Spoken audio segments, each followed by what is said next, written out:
Hello YouTube, it's Cluckmuck Cook, James Hillary here for your next isolation bake. Going to make a nice simple rhubarb crumble. The crumble mix will go perfectly on apples as well, but I'm going to do rhubarb. So I've got 750 grams of chopped rhubarb. So really you just want to fill up your bowl so it's just nice and full. If you don't use it all, that's fine. Just kind of squish it all down a bit. It will shrink as it cooks in the oven. Then we sprinkle on 75 grams of sugar. Rhubarb's very tart. If you're doing this with apples, you probably only need 25 grams or so.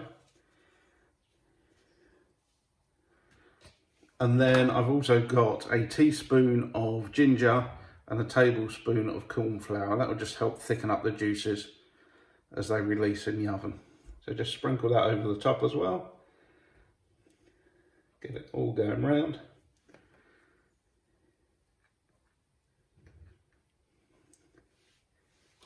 And that's your fruit bit done.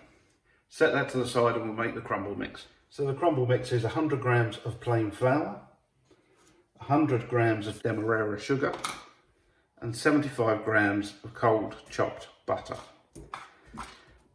And then we're just going to rub this in to chunky breadcrumbs. I like to put the sugar in because I think it helps break up the butter.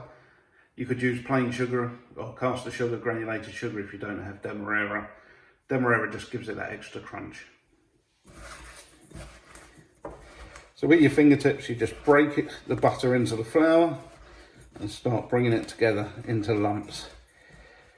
You don't want to use the middle of your hands because you'll heat up the butter too much. So again, just get the butter coated well in the flour and sugar and just keep breaking up.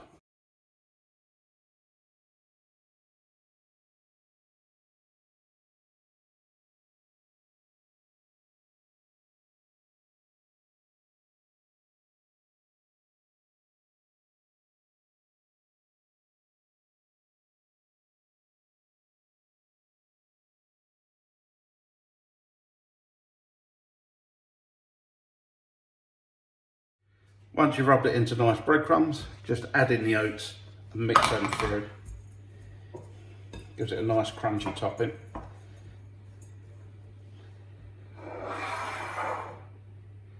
Bring your fruit back in and just pile the crumble up.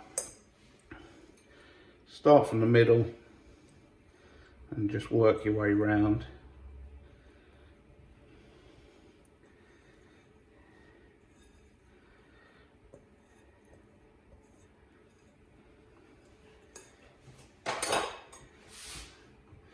Just bring it in from the side. Make a lovely mound.